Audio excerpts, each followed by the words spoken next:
How constructive arguments make your marriage strong. Hi, friends. Welcome to Marriage Realities, a comprehensive relationship channel. Today's video is all about why a relationship needs arguments between you and your spouse. I'm sure you'll be taken aback.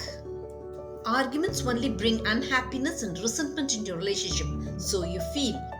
Well, not always. I never knew that my wife was worried about something I constantly did until she argued about it. Subhash, my distant cousin, told me. I was amazed to hear my cousin appreciating that his wife argued with him. I'm surprised, Subhash. Usually arguments bring resentment into your relationship, doesn't it? I asked my cousin. Of course, I would have been angry with my wife if she had needlessly argued with me, Subhash went on. But what she argued about was for the good of the family, Subhash smiled at me. You see, I had this habit of pre-closing my fixed deposits whenever I needed money.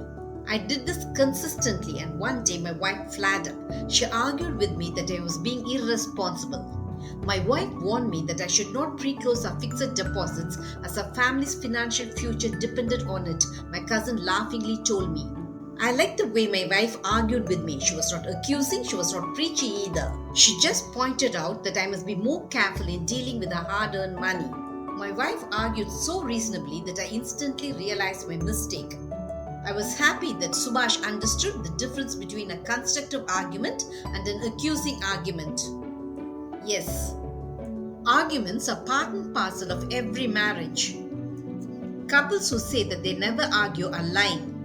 It is because almost all couples argue. When two persons from diversified family backgrounds unite in a marriage bond, it's only natural that there are differences of opinion. You are, after all, very individualistic and unique, aren't you?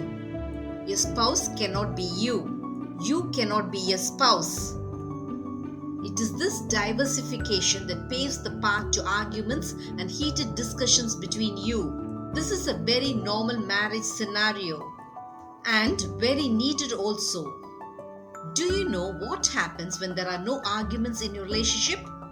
If there are no arguments between you and your spouse, you will feel bottled up and oppressed. Are you wondering why? It is because arguments are your only way to show where you diversify from your spouse.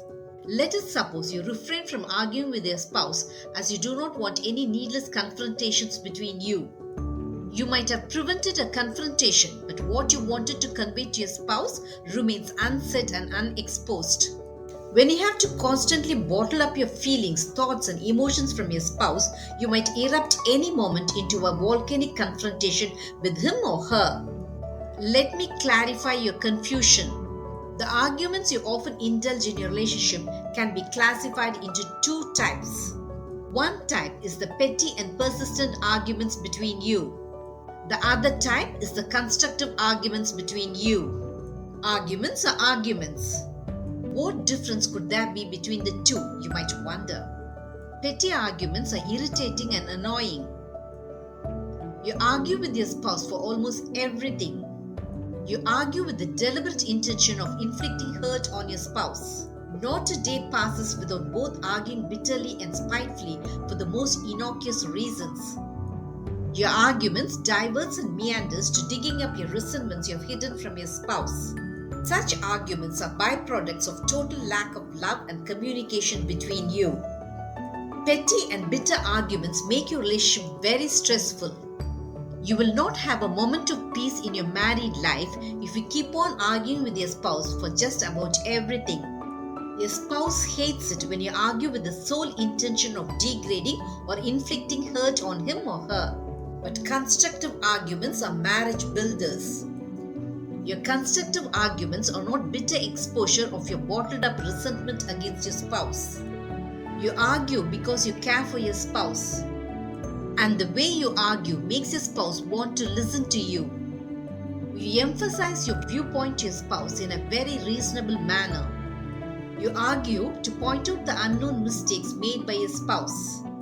Your arguments are always fair and constructive. Do you know your relationship needs such constructive arguments between you? Constructive arguments pinpoint the negative aspects in your relationship which must be rectified.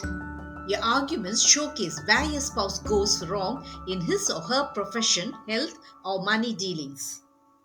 The way you argue makes both understand each other much better. When your spouse does something which you do not like, you argue to put forth your diversified thoughts. When your spouse makes financial blunders, you argue to make him or her understand that he or she could ruin the financial future of your family. You cannot keep silent when your spouse is a spendthrift. When your spouse is unprofessional in his or her work, you argue with him or her to pinpoint professional ethics. You cannot let your spouse ruin his or her professional future by being disregarding about his or her company's rules and regulations. When your spouse is not conscious about his or her health, you argue with him or her to be diet conscious. You cannot overlook it when your spouse disregards his or her health. When your spouse is born lazy, you argue with him or her that he or she should be active and agile in life. When your spouse is not responsible, you argue to point out his or her share of family responsibilities. When your spouse is flabby and obese, you argue with him or her to exercise and reduce weight to be healthy. You also argue when your spouse does things that make you feel unhappy in your relationship. Can you see how your constructive arguments have valid reasons? What are the qualities which define that you're arguing constructively? You fight fair with your spouse. You stick to what you want to say. You do not skip to other topics with the sole intention of hurting your spouse. You do not dig up old fights. You're not accusing. You do not argue with your spouse when he or she is not in the mood to handle arguments. You're willing to listen to your spouse. You never drag the family of your spouse into your arguments. You do not bring your parents to argue in your behalf. You readily make up with your spouse after your arguments. You never argue in front of your children. Argument is an emphatic way of communicating your thoughts to your spouse. Never keep your emotions bottled up, as one day you will definitely burst out with the force of a volcano. Unless you argue with your spouse, he or she will never know your viewpoint. Pinpointing the faults of your spouse is your duty. How should you argue with your spouse? Never ever raise your voice to a high pitch, as it makes your arguments bitter and harsh. Never be blindly accusing, as it makes your spouse angry and resentful against you. Keep your arguments reasonable and to the point to make your spouse understand your angle. What will happen when you never argue with your spouse? Your spouse will continue making mistakes as you have not made him or her realize it. Never hurt the feelings of your spouse by your blind accusations, because the resentment he or she feels against you will convert into bitterness in your relationship. Did this video make you understand that you need constructive arguments for a healthy relationship? Marriage Realities will have many such relationship eye-openers. Subscribe to my channel to understand your marriage in a new light. Press the bell icon for updates about my latest relationship videos. Make love forever until death do us part your relationship goal.